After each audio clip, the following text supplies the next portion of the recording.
Welcome to the Republican Professor. I'm your host, Dr. Lucas J. Mather. Today is Saturday, 28 February, 2026 years after Jesus. It is, like I said, a Saturday. We're in Bostock versus Clayton County, Georgia. We're in the dissent of Kavanaugh. It's a magnificent dissent. It's very strong. There are a couple of issues with it that you need to know about, and you'll probably already know about it if you read it. But it's a strong dissent. There's a couple of things that I find strange about it, and I find I have one problem with it. I'm a big fan of Kavanaugh. I wrote a 450-page book on Kavanaugh. I've read all of his 306 opinions that he did at the D.C. Circuit Court of Appeals, his 12 years there from 2006 to 2018. So I thought he was a strong candidate for the Supreme Court, and I also read Carrie Severino's book along with Molly Hemingway on the confirmation of Brett Kavanaugh. I highly recommend that book. We're probably going to feature it on the podcast, do a transformative reading of it at some point. Um, but I am, if you write a 450-page book and read 306 opinions of someone, you might be called an expert. I hesitate to put that label on myself because, there's always somebody that knows more. But when I was reading this dissent from Kavanaugh in Bostock versus Clayton County, Georgia, 2020, I wasn't surprised by the vast majority of it. There was something that I was surprised by that I thought was tacky and maybe even a problem, which bothered me. And it still bothers me because I'm a big fan of Kavanaugh. But we're going to get to that. There's another issue too, which I think can be explained.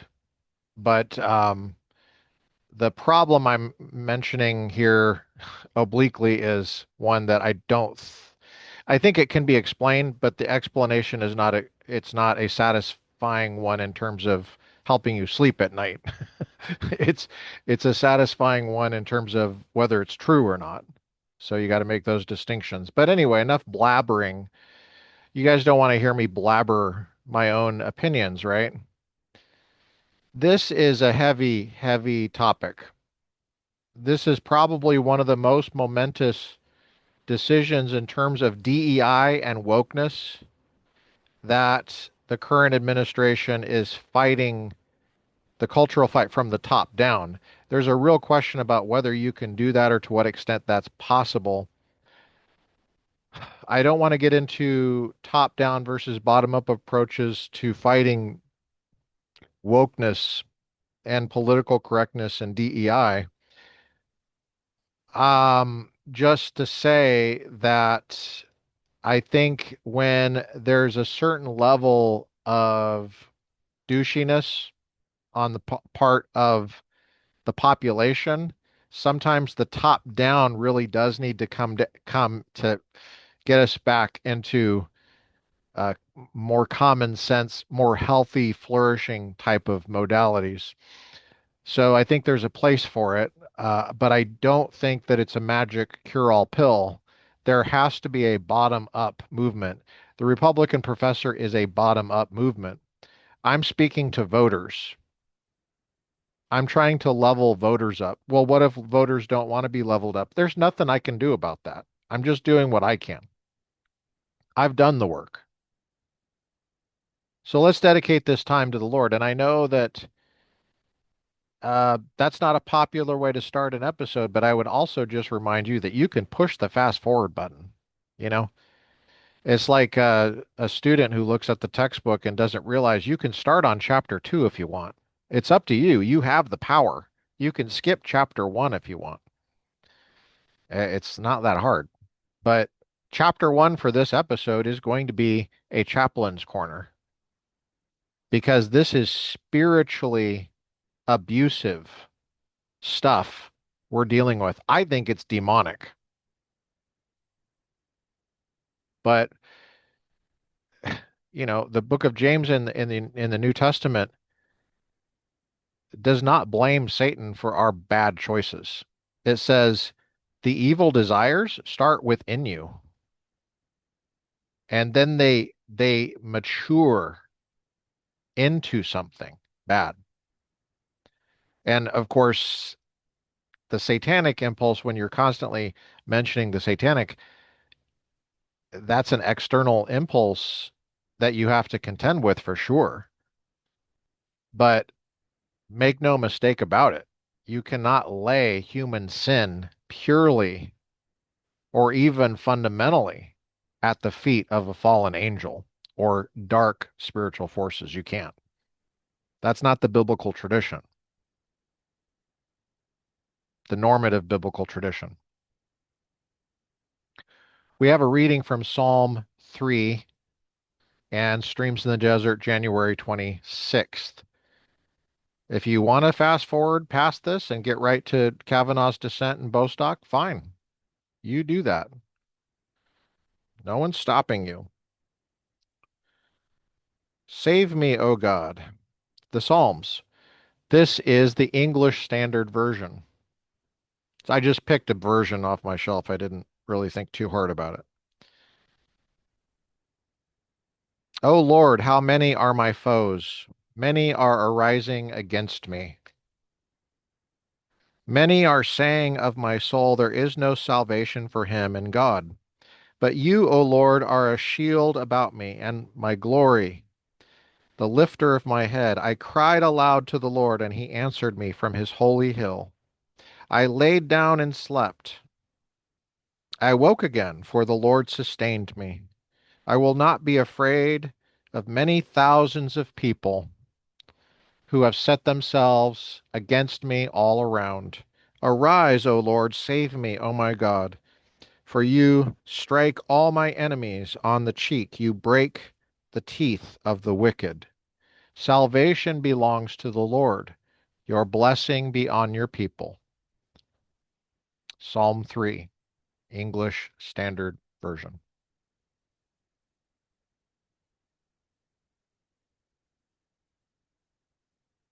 Moment of reflection.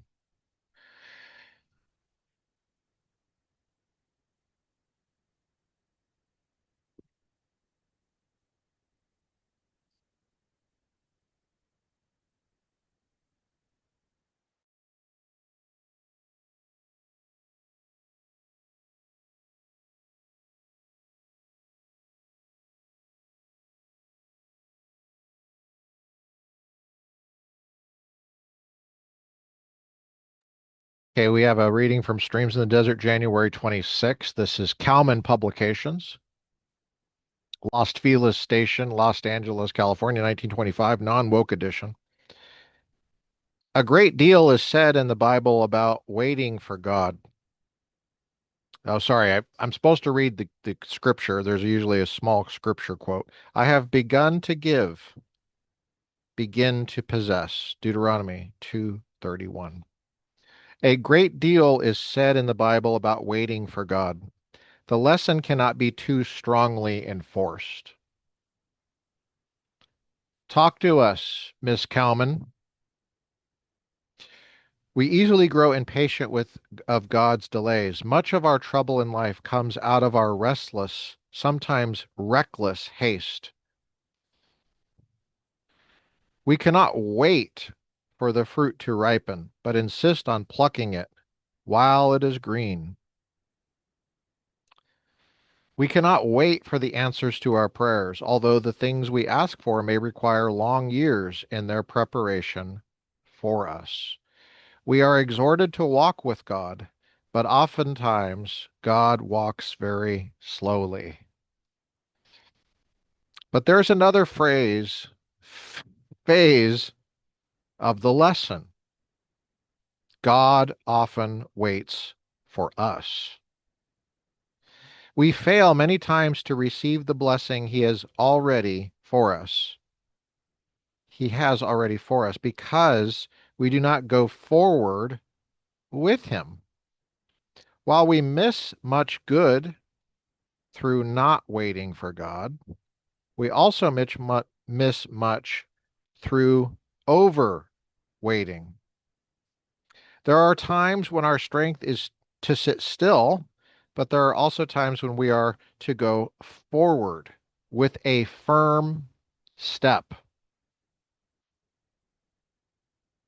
There are many divine promises which are conditioned upon the beginning of some action on our part. When we begin to obey, God will begin to bless us. Great things were promised to Abraham, but not one of them could have been obtained by waiting in Chaldea. He must leave home, friends, and country and go out to the unknown paths and press on in unfaltering obedience in order to receive the promises. The 10 lepers were told to show themselves to the priest, and as they went, they were cleansed. Page 30 at the top. If they had waited to see the cleansing come in their flesh before they could start, they would never have seen it. God was waiting to cleanse them, and the moment their faith began to work, the blessing came. When the Israelites were shut in by a pursuing army at the Red Sea, they were commanded to go forward. Their duty was no longer one of waiting, but of rising up from bended knees and going forward in the way of heroic faith. They were commanded to show their faith at another time by beginning their march over the Jordan while the river ran to its widest banks. The key to unlock the gate into the land of promise they held in their own hands. And the gate would not turn on its hinges until they had approached it and unlocked it. That key was faith. We are set to fight certain battles. We say we can never be victorious, that we never can conquer these enemies, but as we enter the conflict, one comes and fights by our side, and through him we are more than conquerors. If we had waited, trembling and fearing for our helper to come before us, for our helper to become before we would join the battle, we should have waited in vain. This would have been the over-waiting of unbelief. God is waiting to pour richest blessings upon you. Press forward with bold confidence and take what is yours. I have begun to give. Begin to possess. Streams in the Desert, January 26th, 2000. Well, there's no year on this. It's meant to be read every year. Kalman Publications, 1925, Lost Feliz Station, California. Moment of reflection.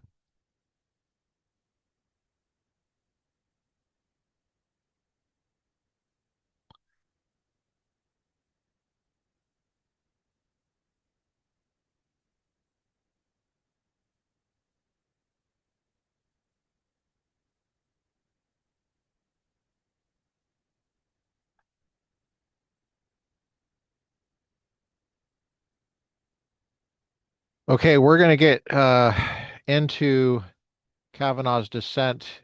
We're going to get as far as we can reasonably today without killing ourselves. Like I said, it's a strong dissent. It's a strong opinion.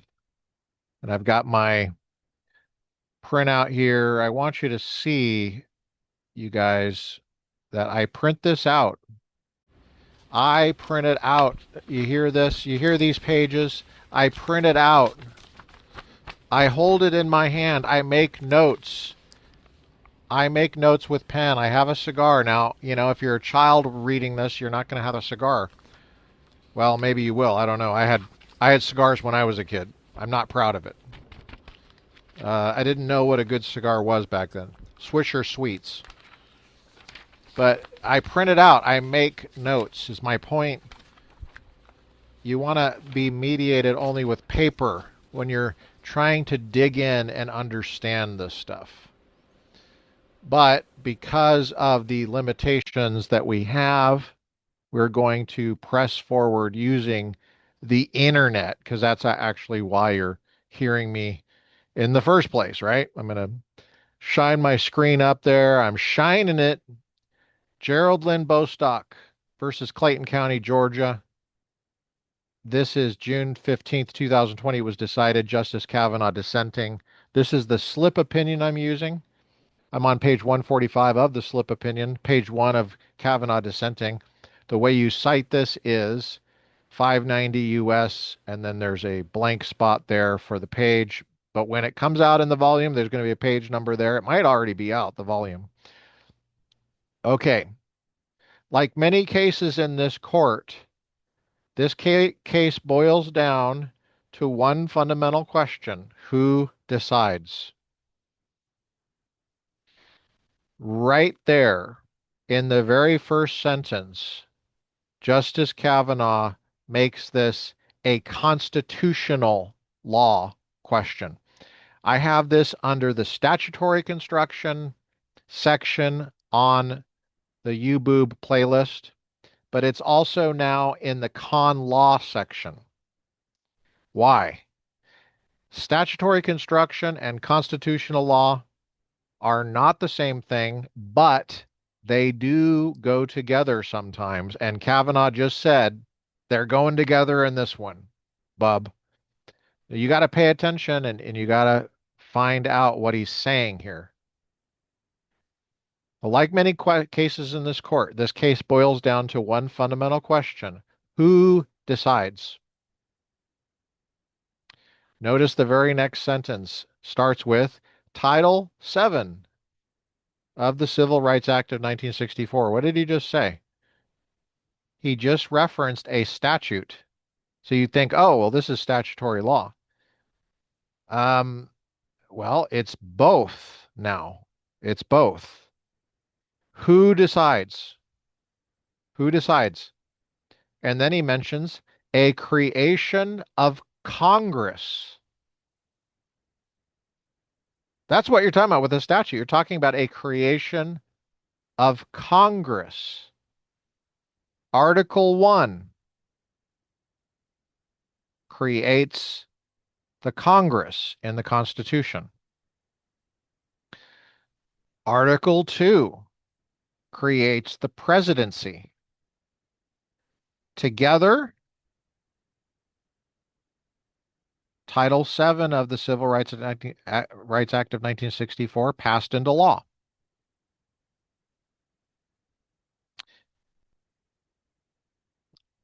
Title VII of the Civil Rights Act of 1964 prohibits employment discrimination because of an individual's race, color, religion, sex, or national origin. The question here is whether Title VII, we're going to the next page, page 2 in the slip opinion, top, Kavanaugh dissenting, Bostock versus Clayton County, Georgia, 2020, should be expanded to prohibit employment discrimination because of sexual orientation. Let me read that sentence again. The question here is whether Title VII should be expanded to prohibit employment discrimination because of sexual orientation. Under the Constitution's separation of powers, the responsibility to amend Title VII belongs to Congress and the President in the legislative process, not to this court. There you go. Separation of powers. That's what makes this a constitutional issue. There's a problem with separation of powers that the Supreme Court caused. That's what Kavanaugh is saying. No, I can't be a part of that. Morally speaking, why can't he be a part of that? I want you to think about that because there's a relationship between the natural law and the positive law. The natural law undergirds the positive law and sets boundary conditions upon it. We don't need to get into that and flesh it out, but I'm alerting you to the issue there that uh, in this case, we're not really going to move forward unless we understand that words and the rules of statutory construction are going to apply here and to be discussed. That's what makes this a statutory construction. But the separation of powers issue is a more fundamental issue, which has a moral arc rooted in the natural law, and that is separation of powers protects individual liberty. That is why it's important to preserve it. It's not just that we like what it looks like on the page. It affects people. It affects the flourishing of our nation and the rest of the world because we're teaching the rest of the world here. What are we teaching them? What we're teaching kids here. We want to avoid the Matthew 18 condemnation that President Lincoln mentioned in his second inaugural address. We want to avoid that. The political branches are well aware of this issue. In 2007, I want you to see how strong this is. He brings a punchy, not only rhetorically, but his ducks are in a row here, evidentially. Argument. The political branches are well aware of this issue. In 2007, the U.S. House of Representatives voted 235 to 184 to prohibit employment discrimination on the basis of sexual orientation. In 2013, the U.S. Senate voted 64 to 32 in favor of a similar ban. In 2019, the House voted again, 236 to 173, to outlaw employment discrimination on the basis of sexual orientation. Although both House and Senate have voted at different times to prohibit sexual orientation discrimination, the two houses have not yet come together with the president to enact the bill into law.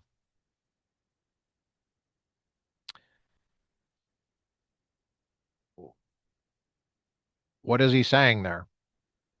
Well, he's saying it looks like the political branches, Article 1 and Article 2, believe what he believes, that sexual orientation is a different issue than discrimination based on sex. But that is exactly against what the court decided in this case. So Kavanaugh is writing in dissent, and he's saying, this is evidence here that you're wrong. Hello? Hello? The policy arguments for amending Title VII are very weighty. Now, I want you to pay attention to this word policy. Every time you see this word policy, a flag should go up in your head. You should be thinking, what does he mean by that word policy? The policy arguments are very weighty. What Kavanaugh is doing here, it's a rhetorical technique, and I don't like it. I'll just say I do not like this technique. What he's saying here, let me translate, is he's saying if I wasn't a federal judge and he's a justice, he's not a federal judge. Well, look at the Constitution, Article 3, the word is judge for the Supreme Court. Okay. If he's saying if I wasn't a federal judge and I was in Congress, you might be able to persuade me to vote yes on adding sexual orientation to the Civil Rights Act. I don't like that rhetorical technique because what he's trying to say is, I'm on your side. He's winking at you. He's like, it's for the cocktail party. So he's not avoided, and it's tacky. I don't like it. It's tacky. He's trying to fit in with the cool kids. I don't like it. It is his argument doesn't need this, and I think it takes away from his argument. What he's worried is he's worried about people reading this who are just writing him off because they're going to call him a homophobe or whatever. They're going to call him names, as if being afraid of something is all of a sudden a basis for moral evaluation of that person who's afraid. And that's setting aside for a moment whether fear is really what we're even talking about in the first place, whether it really is phobia. I think just people use that word for also for rhetorical purposes, and I don't think it works. But for some reason, a lot of people do think it works. I don't know why. It's never made any sense to me. But what he's saying is that, hey, if I was in Congress, wink, wink, hey, I'd be in the cool kids club. I don't like that. Look, get rid of that. You're not in Congress. It shouldn't matter whether you're in the cool kids club or not. That has nothing to do with what you're saying here, and it's confusing. So I'm talking directly to Justice Kavanaugh right now. Whether you understand it or not is not really I'm not really worried about that, to be honest with you. I'm not worried about it. You know why? Because I'm speaking directly to Justice Kavanaugh right now. The court has previously stated, and I fully agree, that homosexual Americans cannot be treated as social outcasts or as inferior in dignity and worth.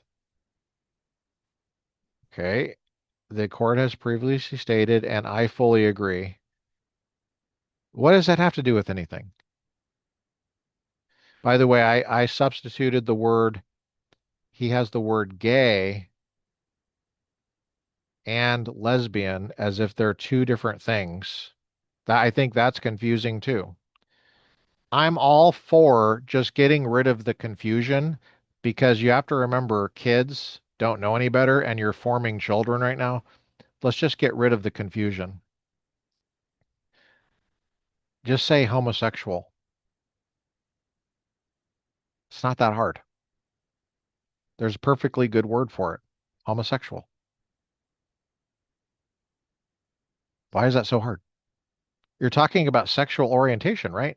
Use the word that has the word sexual in it. Hello? Hello? You don't have to ruin a perfectly good word like gay. I'm gay as hell, but I'm not homosexual. Maybe I should say I'm gay as heaven. But we are judges, not members of Congress. Exactly, Kavanaugh. So why are you bringing this up? We're judges. And in Alexander Hamilton's words, federal judges exercise neither force nor will, but merely judgment. That's Federalist 78. Under the Constitution's separation of powers, our role as judges is to interpret and follow the law as written, regardless of whether we like the result. Our role is not to make or amend the law. As written, Title VII does not prohibit employment discrimination because of sexual orientation.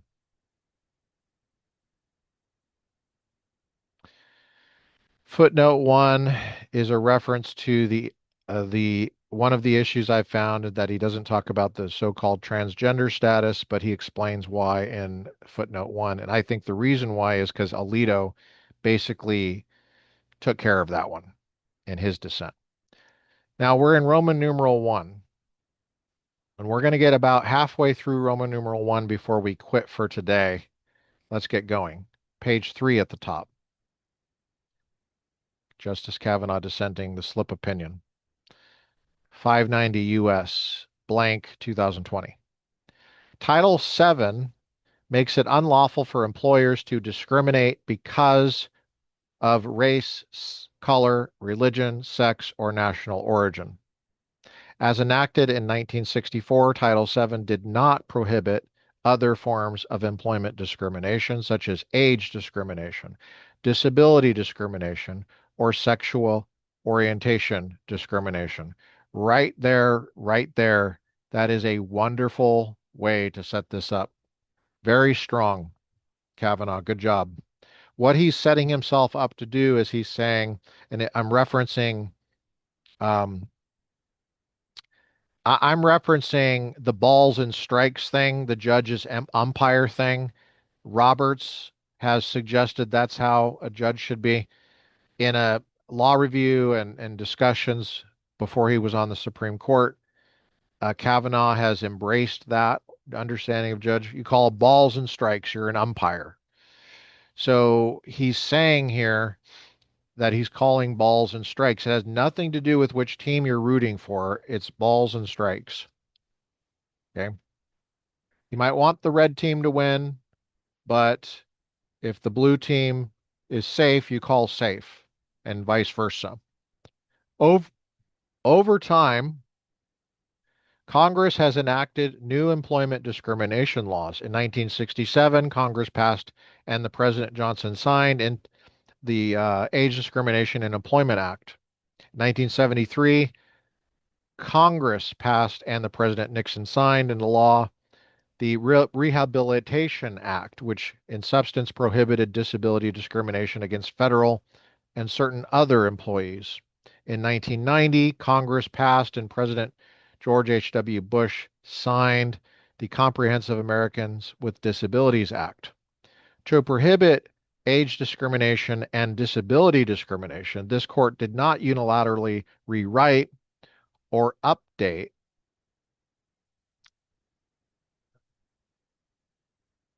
I'm looking at the footnotes real quick. He's got quotations in the footnotes. The law, page 4 at the top. Rather, Congress and the President enacted new legislation as prescribed by the Constitution's separation of powers. For several decades, Congress has considered numerous bills to prohibit employment discrimination based on sexual orientation.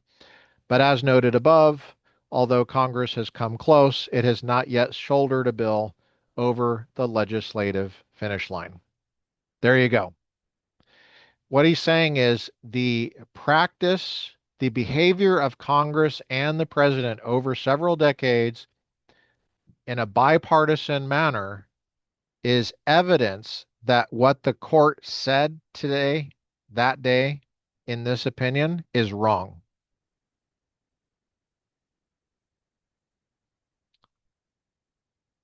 Let's keep going. In the face of the unsuccessful legislative efforts so far to prohibit sexual orientation discrimination, judges may not rewrite the law simply because of their own policy views. There's that word policy again. You need, every time you see that word, a flag should go up in your head. What do you mean by policy?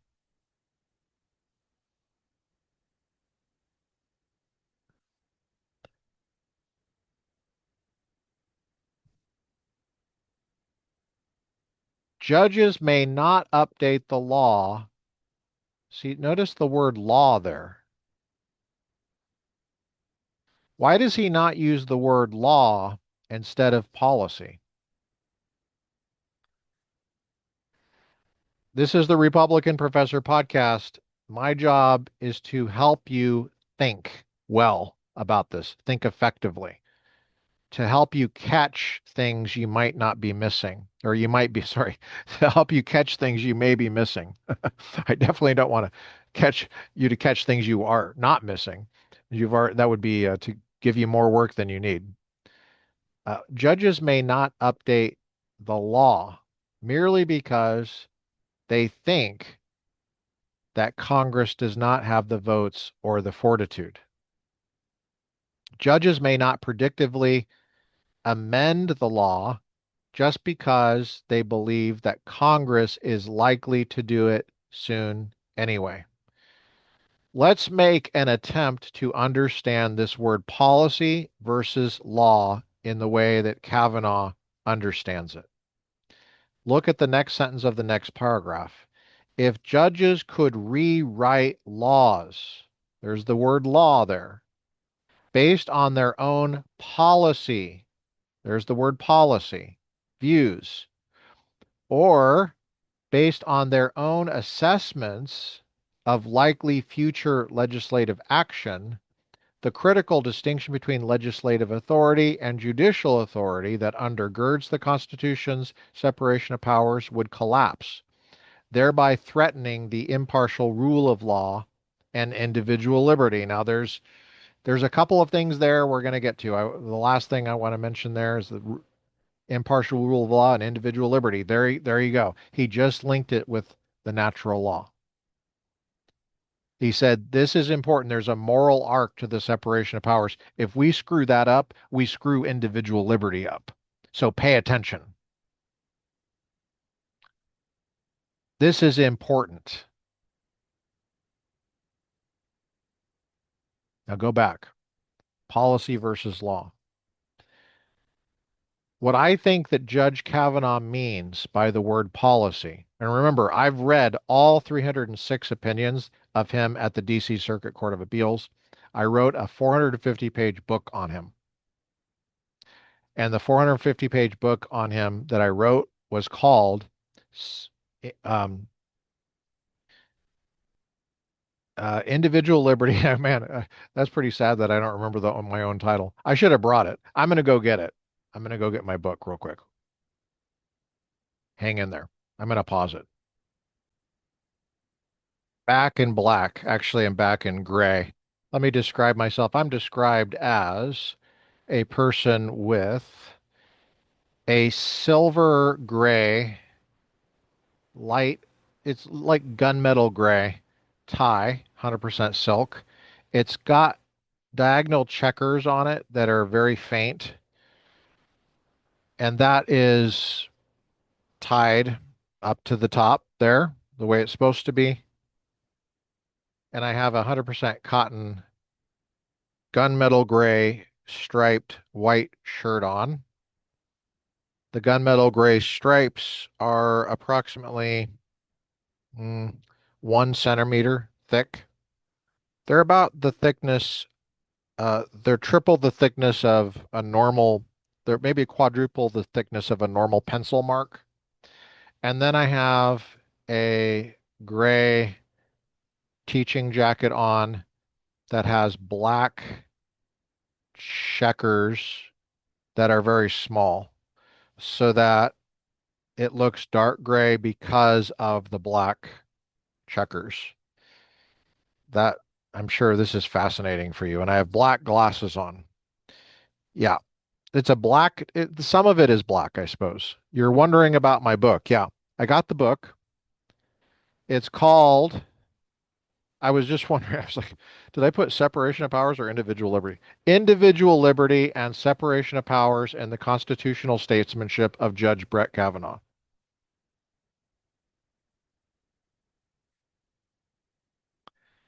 Individual liberty and separation of powers and the constitutional statesmanship of Judge Brett Kavanaugh. And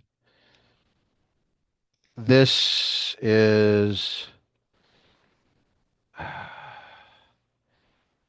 dedicated to, who did I dedicate this to?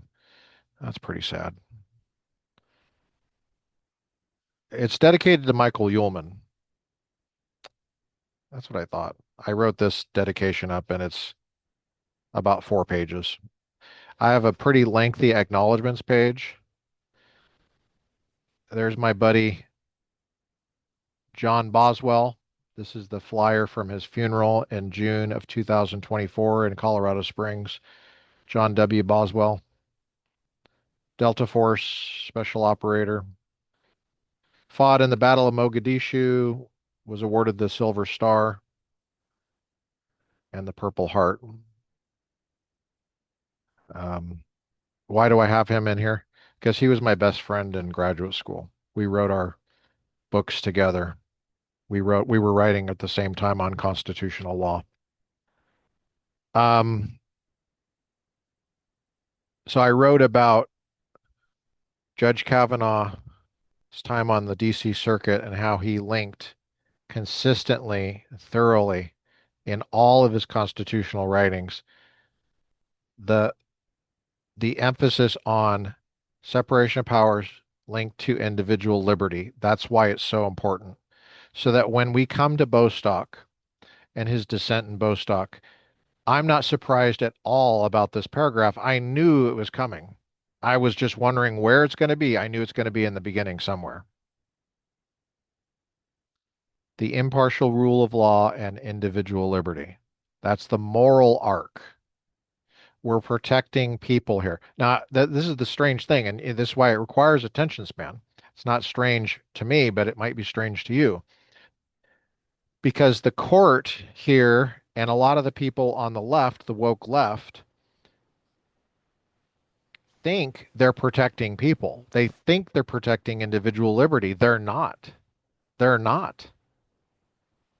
And this is what makes this such a difficult issue in our system, our electorate, is because people are missing the fact that you can think you're protecting individual liberty and you're actually undermining it. You're hurting it.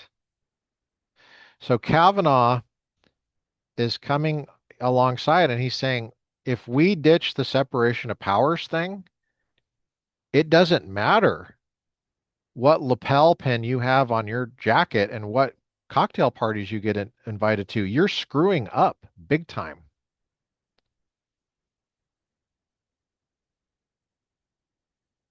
And he doesn't want to have any part of it.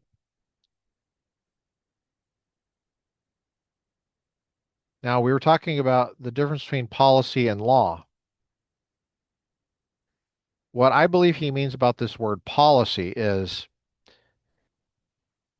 if he were in Congress, the subjective process he would be going through in his own office, pondering the different interests involved and whether he should vote for something like this. In other words, he would be hearing from constituents. He would be hearing from interest groups who are not constituents. He would be thinking about the likelihood of whether he's going to be reelected or not and how important that is to him, and so on and so forth. And a lot of this has nothing to do with morality at all. I think that's what he means by policy views. The strange amalgam of practical considerations, electoral considerations, which are maybe a subset of practical considerations, um, and a genuine desire to please some faction or a combination of factions for practical reasons and possibly for moral reasons. And when I say subjective, I don't mean that metaphysically, like metaethically, they're subjective. I don't mean that. I mean that it's what's going on in his own soul. And when you get a bunch of these folks, a certain number of them, then they vote yes. And then if that stuff is also happening in the White House and the president, and he says yes with a pen, it becomes law. And so the policy view thing is like a law, mini me law. It's like a little mini me. It's not law because law requires the process to be fulfilled. It's a formalistic thing. And we're talking about the positive law here, not the natural law. We're talking about what passes Congress and gets signed into law. Now, once all these policy views align in the different members of Congress, to a certain extent, to a certain number, and in the president, or if the president's not interested, then it's got to be two-thirds of both houses at the same time. Then those policy views, those subjective policy views, and they're probably different in each member because each member has different practical considerations, different electoral calculus, maybe different moral arguments and moral considerations. Some of them are arguing fallaciously, some are arguing correctly, some are not arguing at all, they're just drinking. But whatever you want to say, the policy views are all at work. And those are little legislative mini-me's. They're not legislation yet. They're not law. They're the moral, practical, and will considerations, willful, the appetitive, you might say, based in desires, the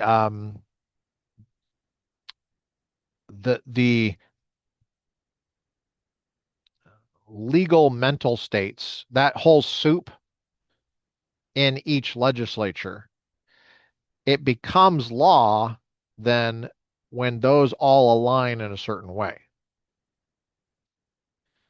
Now, what he's saying here is he's saying judges may not update the law. What he's saying is when you read the Constitution, Article 1, Article 2, Article 3, Article 3 creates the court and the possibility for Congress to create the inferior courts, which Congress did in 1789 and following, right? Um, these judges, these federal judges, it's not their role to do what Congress and the president do. They have a different role. Their role is to take a look at what was produced by the political branches in statutory construction and apply that. And where that product of the policy views in at work in Article 1 branch, Article 2 branch coming together to create law when all the formal hurdles are passed, then the judges, if those laws do not conflict with the Constitution, those laws stand. So he's saying is judges may not have the little legislative mini-me in them and short circuit that whole process and just say, okay, Congress doesn't do it, we'll just do it now. Um, this law is fine. Um, but it needs to be updated. Normally Congress could do it, but we'll just come up with an argument. We'll update it. Judges may not update the law merely because they think that Congress does not have the votes or the fortitude. Judges may not predictively amend the law just because they believe Congress is likely to do it anyway. What he's saying is that the Article 3 power of judging, the judicial power, referenced in Article 3, also implies a duty, a judicial duty, that together with the oath of office that they take, binds the judge to a role that precludes what the court did that day in Bostock.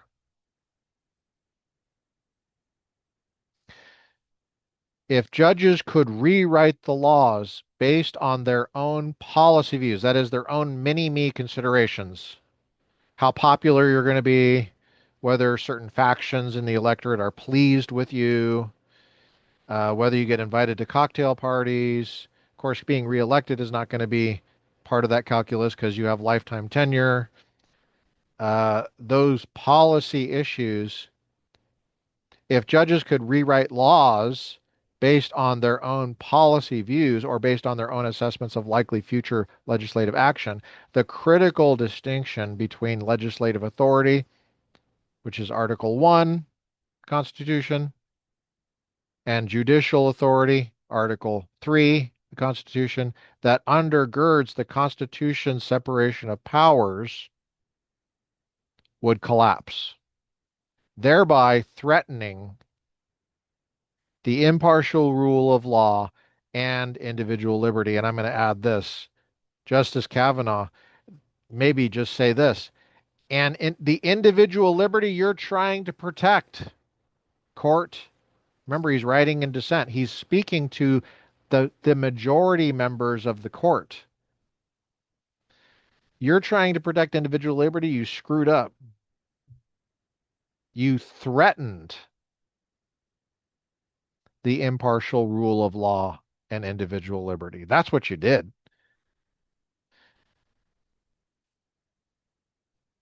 As James Madison stated, were the power of judging joined with the legislative, the life and liberty of the subject would be exposed to arbitrary control, for the judge would then be the legislature. That's Federalist number 47, citing Montesquieu.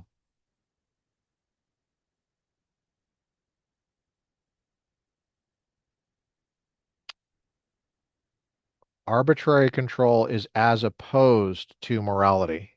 Morality is at odds with arbitrary control.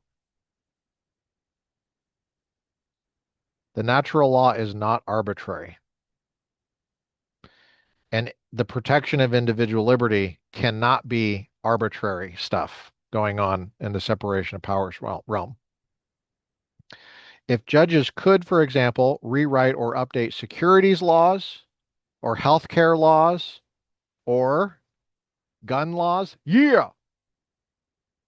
or environmental laws, simply because of their own policy views, the judiciary would become a democratically illegitimate super legislature, unelected and hijacking the important policy decisions reserved by the Constitution to the people's elected representatives. That's pretty, that is pretty strong language, man. Because judges interpret the law as written, not as they might wish it were written, the first 10 U.S. courts of appeals to consider whether Title VII prohibits sexual orientation discrimination all said no. Notice what he's doing here. He just said, this is what Congress has done. This is what the president has done. This is what the courts of appeals have done. So he's ticking off the list here. This is all evidence that what the court did in Bostock was wrong and threatens individual liberty. It does not protect individual liberty. It threatens it. Because these judges interpret the law as written, not as they might wish it were written, the first 10 U.S. courts of appeals to consider whether Title VII prohibits sexual orientation discrimination all said no. Some 30 federal judges considered the question. All 30 judges said no based on the text of the statute, 30 out of 30. But in the last few years, a new theory has emerged. To end run the bedrock separation of powers principle that courts may not unilaterally rewrite statutes, the plaintiffs here and recently 2 courts of appeals have advanced a novel and creative argument. Is Judge Kavanaugh impressed? Justice Kavanaugh is not impressed. They contend that discrimination because of sexual orientation and discrimination because of sex are actually not separate categories of discrimination after all. Instead, the theory goes, discrimination because of sexual orientation always qualifies as discrimination because of sex.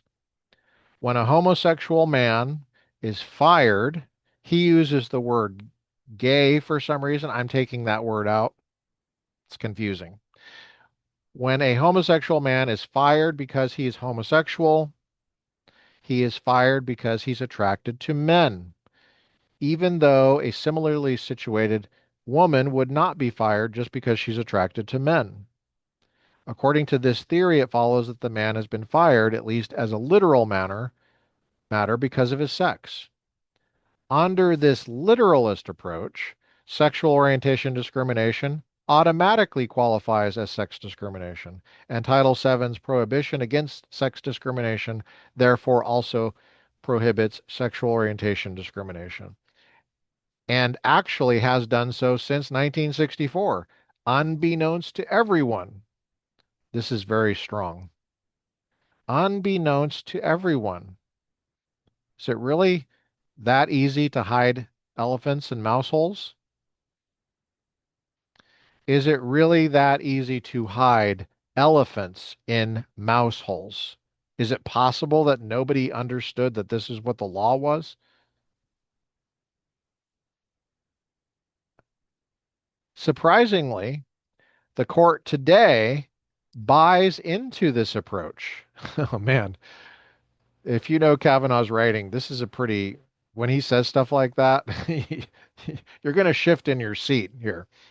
For the sake of argument, I'll assume that firing someone because of their sexual orientation may, as a literal matter, entail making a distinction based on sex. But to prevail in this case with their literalist approach, the plaintiffs must also establish one of two other points. The plaintiffs must establish that courts, when interpreting a statute, adhere to literal meaning rather than ordinary meaning. Or alternatively, the plaintiffs must establish that the ordinary meaning of discriminate because of sex, not just the literal meaning, encompasses sexual orientation. The plaintiffs fall short on both counts. First,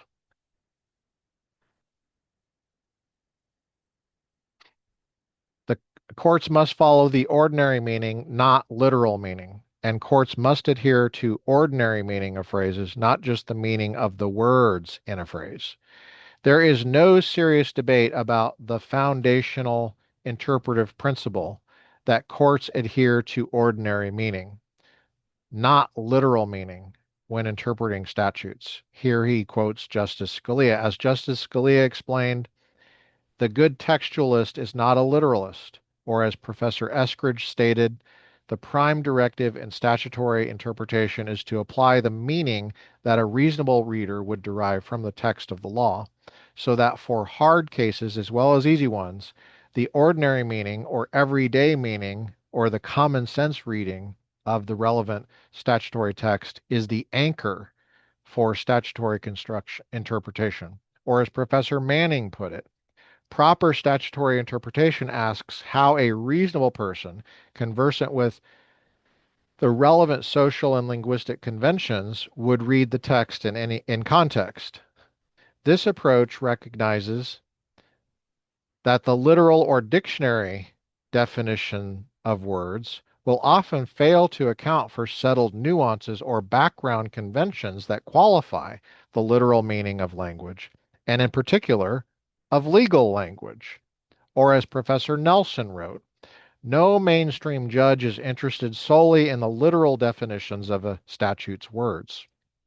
The ordinary meaning that counts is the ordinary public meaning at the time of enactment. There you go. There's originalism in statutory construction right there. Original public meaning.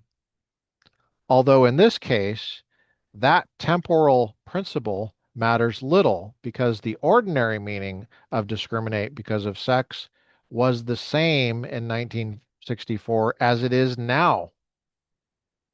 Very strong. This is devastating. This is devastating.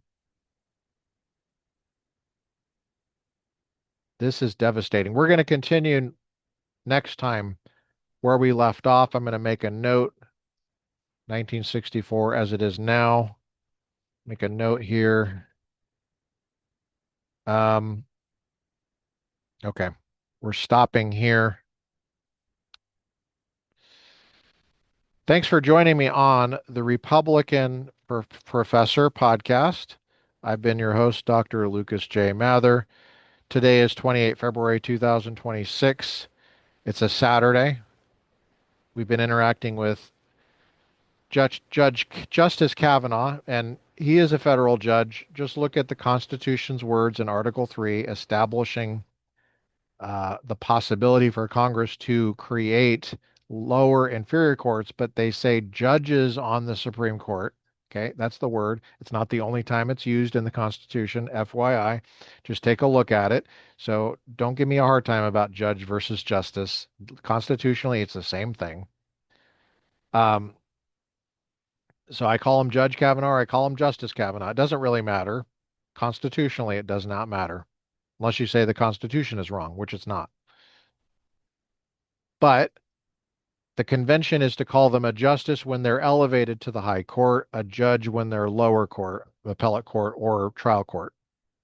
Now, um, by the way, the Supreme Court is an appellate court, FYI. Anyway, um, we've gotten through the bottom of page 6 in Justice Kavanaugh's dissent in Bostock versus Clayton County, Georgia, ending with discrimination because of sex was the same in 1964 as it is now. We're going to start with judges adhere to ordinary meaning for two main reasons at the bottom of page 6 on the slip opinion next time.